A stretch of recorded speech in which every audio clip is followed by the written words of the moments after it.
name's Matt Garrison. I'm a professor of English and department chair of communication, humanities, and social sciences here at John A. Logan College.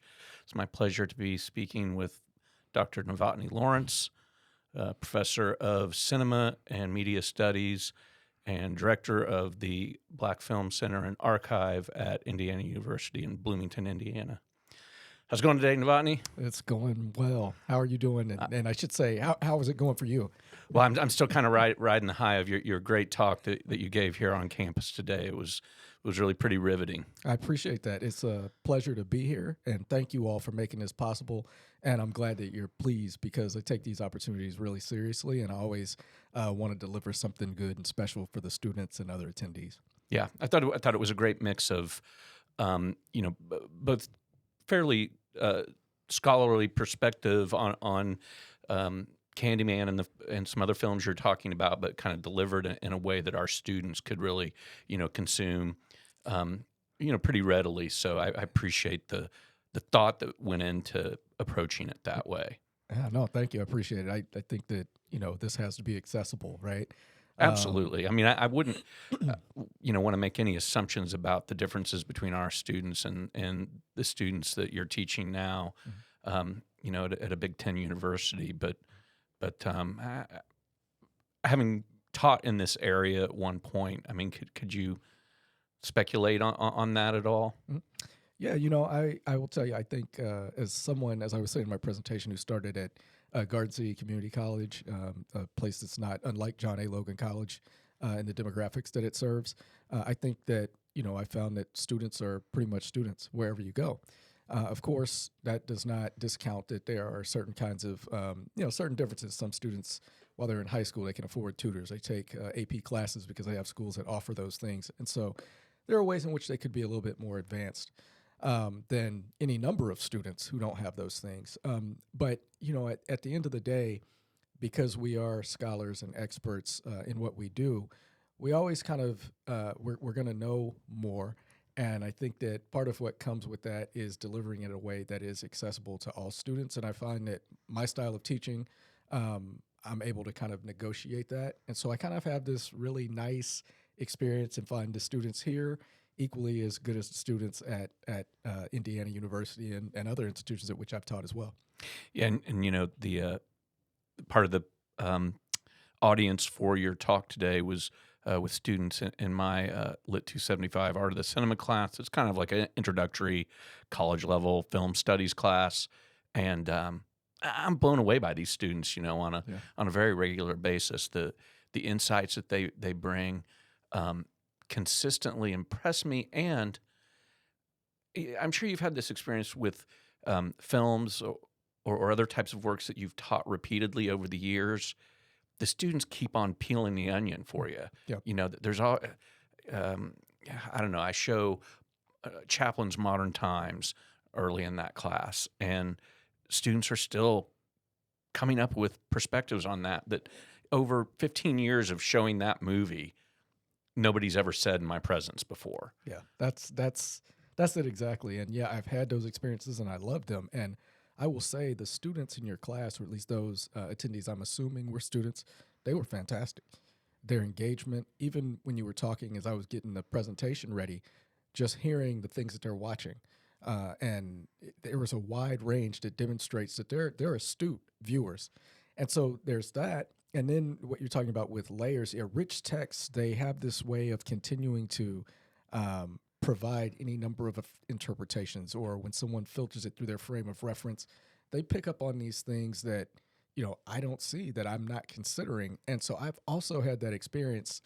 We still can learn from our students who view things differently or come in with different perspectives based on who they are, and alternate readings that just demonstrate the power of cinema and visual culture more broadly. I wondered how you would just respond to this general premise as a scholar and professor in cinema studies. In the 21st century, Mm-hmm. is cinema our literature? Wow. Is that a debate that you encounter out there? I mean, as far as trying to you even made a comment about, well, it's not just entertainment with regard to cinema today. Yeah. And I feel like we can easily kind of construct an argument about how cinema is art, it is literary art, but is it beginning for a mass audience? Is it displacing literature?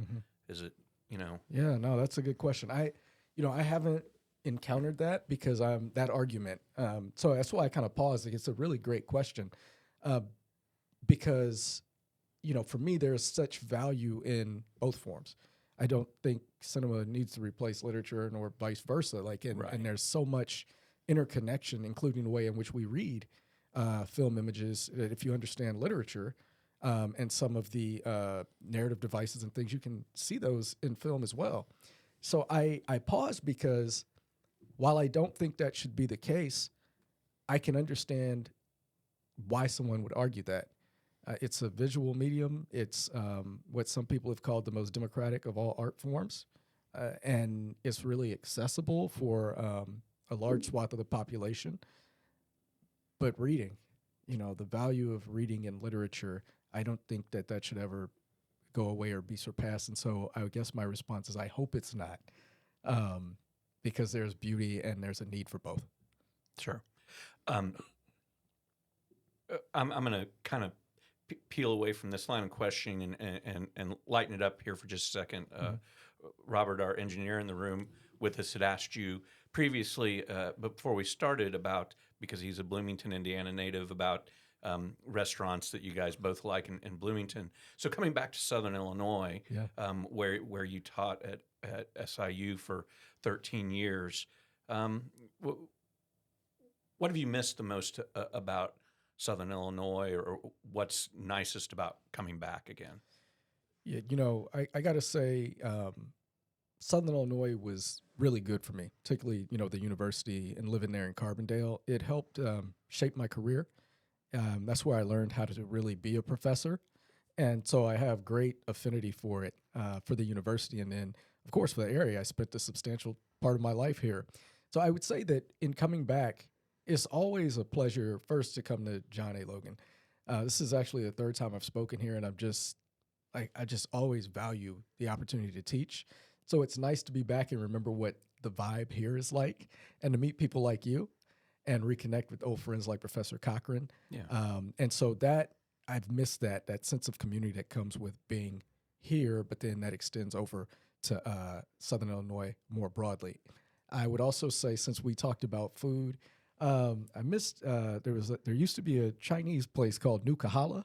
Oh yeah, it's still going strong. Is it still there? I miss New Kahala.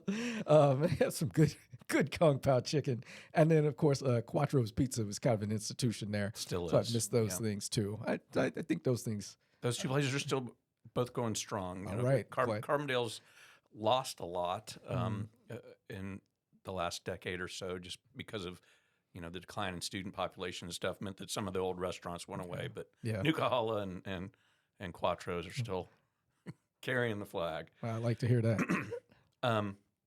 So you're the author of a book on the blaxploitation films of the 1970s, and I wonder if you could talk about, in 2025, what do you see as the legacy of that genre and that period of film? Yeah, I think blaxploitation is really important. It's just that 5-year period at the peak period between 70 and 75, where Hollywood finally came to understand that black audiences, or black people went to the movies. Like, go figure, right? So it's really interesting because that period kind of cuts against, at the time, it cut against some of the, distorted representations of black folks, and gave us assertive characters like Shaft and Foxy Brown and Cleopatra Jones, and at the same time it was imperfect in some ways too. It treaded in some misogyny and problematic things, but it was really a rich and robust time of filmmakers in which actors were able to thrive in front of the camera and behind the camera, and even do some producing and writing. And so it's a really special time. The period is also marked by that music of the period. Shaft's that iconic soundtrack to Shaft, for which Isaac Hayes wins an Academy Award for best theme for best song for theme for Shaft. That was great. And then, the Curtis Mayfield Superfly soundtrack, James Brown does Black Caesar's soundtrack. And so there are countless others. So I think the music of the period really shapes hip hop, which is now an institution. So many artists sample from 70s songs. I think that blaxploitation is always around us in some ways, or generally around us, and people don't know. So, for example, if you listen to a group like Outkast, they've sampled from hip hop. They have a song called Players Ball, which is an homage to an actual Players Ball that used to happen, and that's in the film The Mac from blaxploitation. We also see. I'm sorry, is there some direct connection? I never thought about this until this moment, but between the movie Sugar Hill and the Sugar Hill Gang? Not that I know of. I don't know, but that would be interesting. Maybe I need to check, right? Yeah. That's a good question. Yeah, Sugar Hill, great zombie movie. So, but I think I would go back and say I think we see those influences on hip hop. We certainly see other movies tapping into that, whether it be remakes of Shaft, remakes of Superfly, even a movie like Proud Mary, which is in ways a homage to Foxy Brown and Cleopatra Jones. And then the influences, we can take a look at a movie like Spike Lee's Black Klansman, where you have black characters expressing a deep affinity for blaxploitation films. It's all around us. In popular culture more broadly, I've heard blaxploitation tracks being used to sell anything from Toyotas to tennis shoes. Right. And one of my strangest moments in life happened when I used to live in Kansas City. I was in the Banana Republic. I was in the mall. It's, in Johnson County, Kansas, which is this really kind of, rich area in Kansas City. And so I'm standing in the Banana Republic in the mall, and they start playing one of the songs from the Superfly soundtrack. And I'm looking around immediately, like, is anybody else seeing this? Does anybody hear this? And no one knew. Like, no one seemed to know what they were listening to. Yeah. And it sounded so good. And I think that's one of the ways in which it's kind of always, or generally kind of around, and there are ways in which it continues to influence culture. But a lot of times we don't think about it or know it. Yeah. Mm-hmm. But there's also films within that genre that are just, deeply subversive, right? Yeah. Like, I have to bring it up because I want to ask you about The Spook Who Sat by the Door, because I just think that is one of the greatest films ever, and so again, just deeply subversive. Yeah. And it doesn't seem to be a very well-known one, and I can't tell if it's been sort of, swept to the side by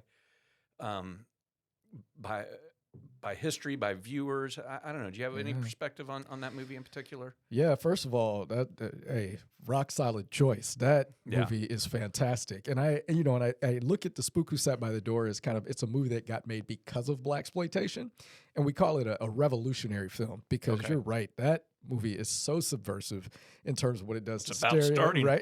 It's about starting the revolution, right? The ways in which it plays around with stereotypes to defeat the system, right? Yeah. And again, it's about the struggle for equity. But is it post blaxploitation? It's in the middle. It's 73. Yeah, it's at the peak of blaxploitation. I didn't know if you were saying that just in the, I guess, in the content of the film, if it didn't kind of fit with the kind of outsized. It is outsized, but it just seems to kind of be in its own lane a little bit to me. But I think you're right about that, and that's why we kind of framed it as revolutionary, because it is, it's more than blaxploitation. Gordon Parks, who directed Shaft, for example, said Shaft is a Saturday night fun pick, and of course it is. And because of the presence of the image, there are all these things that, there's social political commentary and themes addressing blackness, but it doesn't take on blackness and inequity in the same way as A Spook Who Sat by the Door. And so we kind of separate a little bit. So as you said, it's in its own lane. And then you get the Shaft 2, which is a little bit more like James Bond. That's almost, right. Right. That's right. And in that character, they try to make him like James Bond, right? Like by the time we get to Shaft in Africa, he's overseas and he's fighting, right? So we see that happen. Spook Who Sat by the Door is about equity here in the U.S. It's about justice, and that trying to get it should be a never-ending will be a never-ending struggle, or you can't stop struggling for it until you get it. It's based on a book, by Sam Greenlee, who I had the pleasure to meet, who was writing this just based on his experiences in the military and having difficulty as a black author trying to get published, and there are all these things that informed it. And so he talked about how, when I met him at the University of Kansas, he was saying that the goal was not telling black people to pick up arms and go kill white people. That was not the goal. It was to challenge the system and say, look, you can't continue to oppress people because people will get tired, right? And story has it, to your point about the circulation. The story has it that the film opened, and there are records. If we look at Variety film reviews, the charts, you can see where it played for a few weeks, and then people say that the prints were confiscated because it was perceived to be a dangerous film. Sure. So it didn't have the run that it should have had. And then the only reason it is now available on DVD, but the only reason they say is because somebody found a vault, or either Greenlee had put a vault away, put a print away in a vault, right, years and years ago, and they found it and they were able to strike DVD copies off of it. But still, it's a film that's not widely known. Yeah, I guess we would wish that some of those Oscar Michaud films would show up like that too, right? Yeah. There's a lot of those that are lost to history unless you've got copies in your archive. That's right, yeah. And we have some, but certainly we don't have, there are things that are lost. We have some, we have fragments, but we have some in total. He's got he made a horror film, didn't he? I'm not sure if Michaud ventured into horror. He may have. I'm not sure. I thought I read that. Yeah, you may. I don't. Yeah, sorry. I may be off there. I don't know that you are. I don't know. He may have. Yeah. Okay, so let's shift gears again. Okay. This is kind of speed round. Put you on the spot here about you're putting together, and maybe you've done this, so it might be easy. But introduction to black film syllabus. What movies go on there? Okay. Give us 5. Give us 5. Okay, movies that have to go on the introductions of black film syllabus. Nothing But a Man has to be on there. Do the Right Thing. I also think this is a tough one. So Do the Right Thing. I'm putting Moonlight. Oh, nice. On there. And then I'm also going to do Carmen Jones. Mm-hmm. And the last one, Daughters of the Dust. I have to be on there. Those are the 5. I don't know Daughters of the Dust. Julie Dash, 1992. Okay. First black woman to get wide circulation for presenting an independent film. Yeah. Cool. Yeah. Which kind of leads into the next question I wanted to ask you about, which is just contemporary filmmakers that you're really excited about. You talked about Nia DaCosta today, who I think maybe it has the highest grossing horror film ever by a female black director. That's correct. Maybe something like that, and we know that in Hollywood in general, there's not that many female directors. That's right. But so you have her and Ava DuVernay and others out there, but just in general, filmmakers that you're excited about. I guguess regardless of race or gender or anything. For sure. Yeah. No, it's a great question because I do. I studied black cinema, but I love films. That's why I got into this. Right.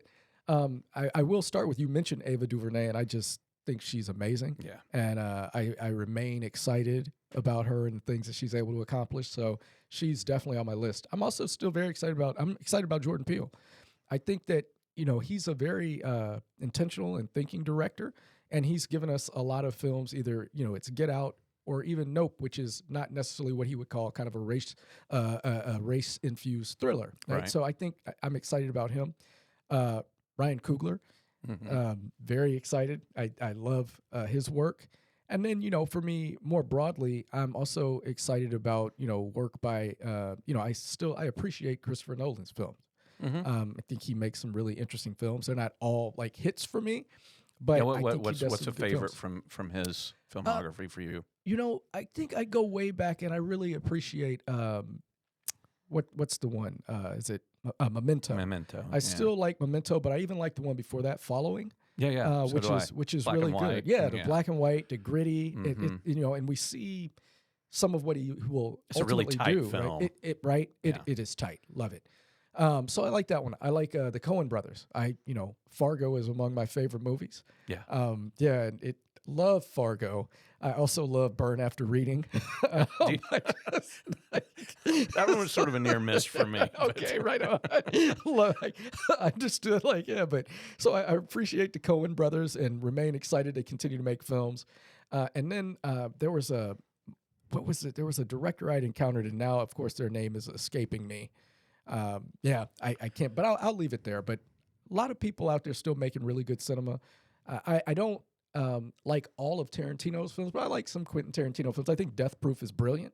If you've ever Sure. seen that Oh, movie, yeah. yeah, I think there's brilliance in that film, and love a good revenge narrative that centers women. Yeah, well, yeah, revenge narrative is Tarantino on some level. Mhm, I mhm. kind of like the trilogy of historical revenge fantasies from Inglorious Bastards and Mhm. Django Unchained Mhm. and Once Upon a Time in Hollywood. Yeah, for That sure. all kind of are reimagining these historical events That's right. and letting the good guys Mhm, mhm, have their mhm. day. That's right. Yeah. Exactly. Yeah. No. And I think so. Yeah. Some of those things they work for me. So yeah, I like I said, I think there are a lot of people out there, and I wish I could remember the name of that director. It's escaping me, but I Well, think there's let some me people give you coming. another Mhm. question to ponder. And you mentioned in your talk today the role that the 1992 version of Candyman played in your kind of young intellectual life. Of stoking something there.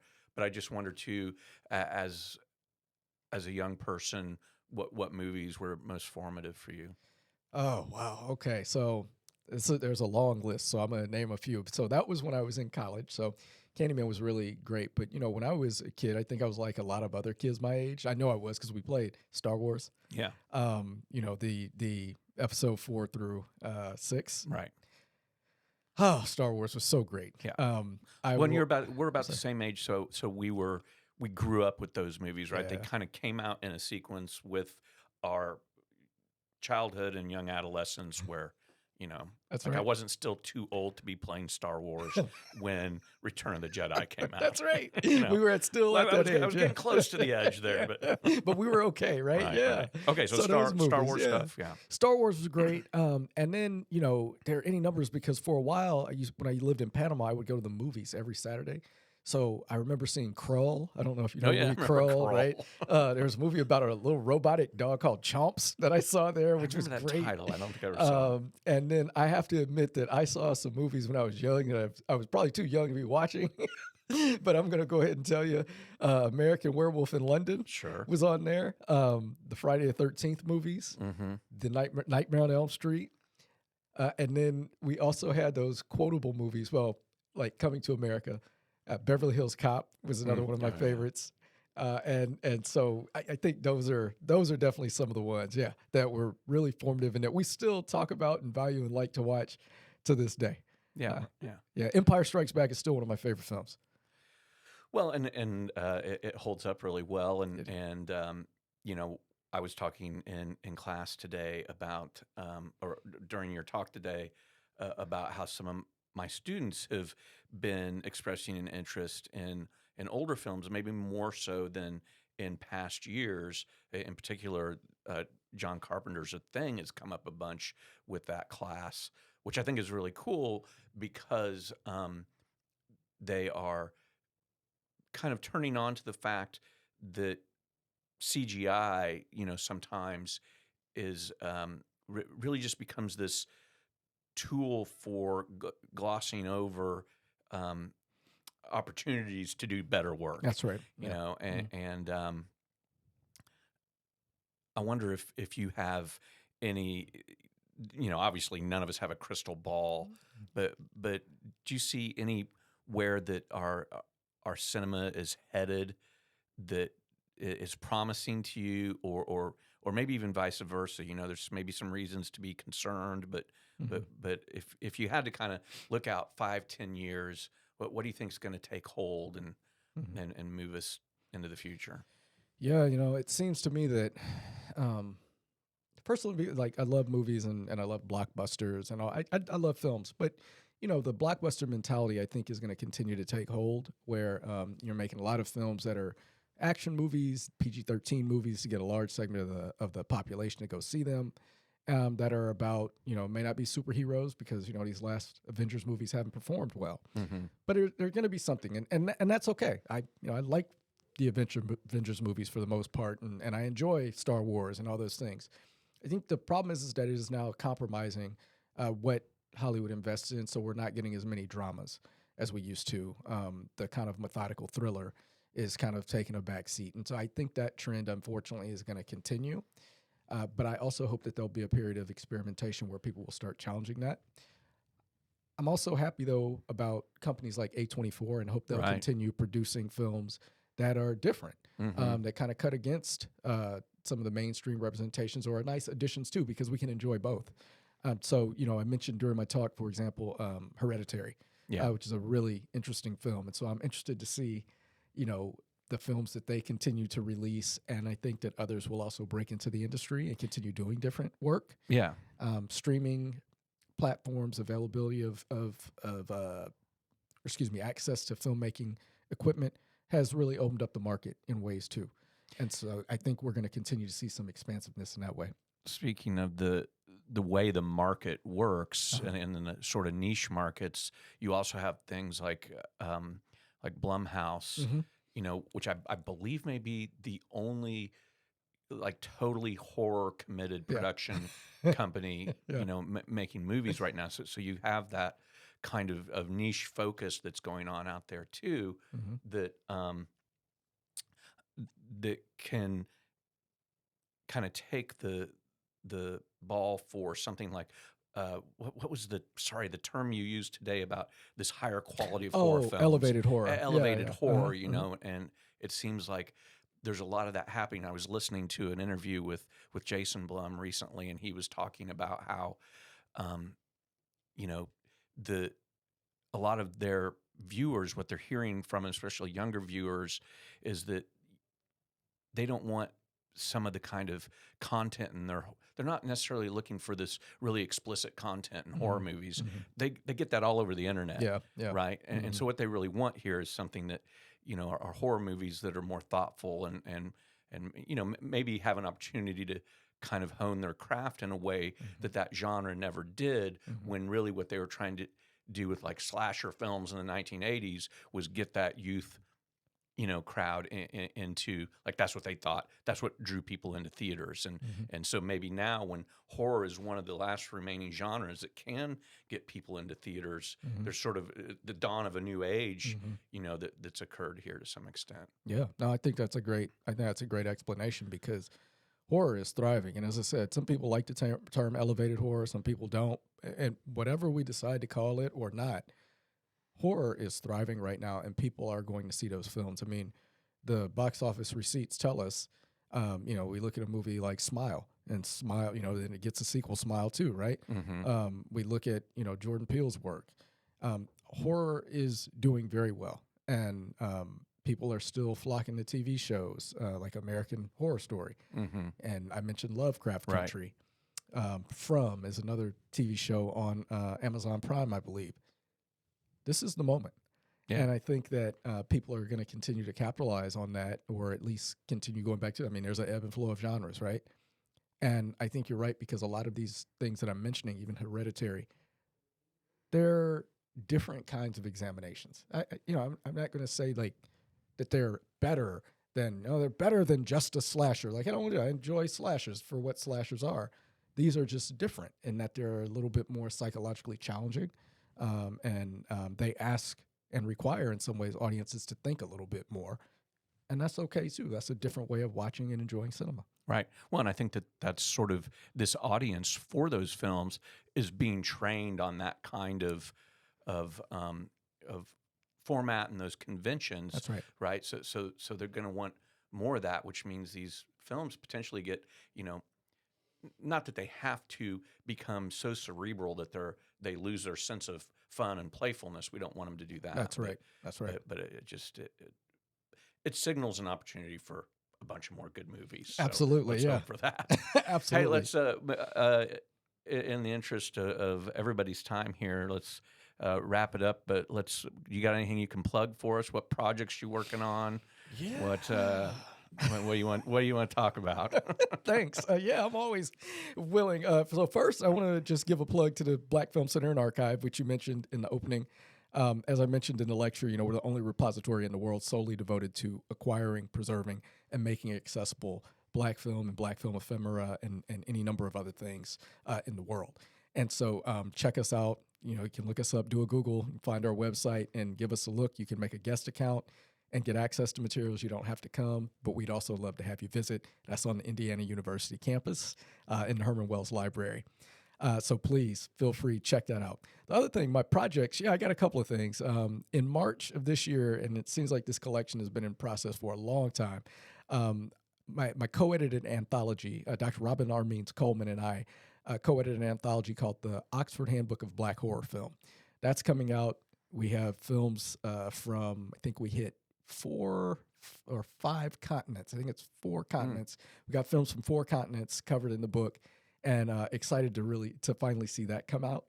I'm also co-writing or co-authoring a book on director Kevin Wilmot, who's a screenwriter, won the Academy Award for Black Klansman. He screenwrote, was one of the screenwriters on that, and so won an Oscar for that. We're writing a book about him because he also makes films, and so Dr. Gerald Butters and I are going to wrap that up hopefully this summer. And then in addition to that, I'm working on a couple of different articles. One of my articles right now is about kind of neo-minstrelsy, that tradition, as well as neo-race films, which is, those Michaud films, but kind of in a different contemporary context. And so those are some of the things that I'm working on. And we'll probably do a second volume of documenting the Black experience down the line too. Yeah, busy guy. Yeah, and I ask myself why all the time, but it's nice to be gainfully employed because it's in you and you got to get it out. That's why. That's it, right? That's why we do this, right?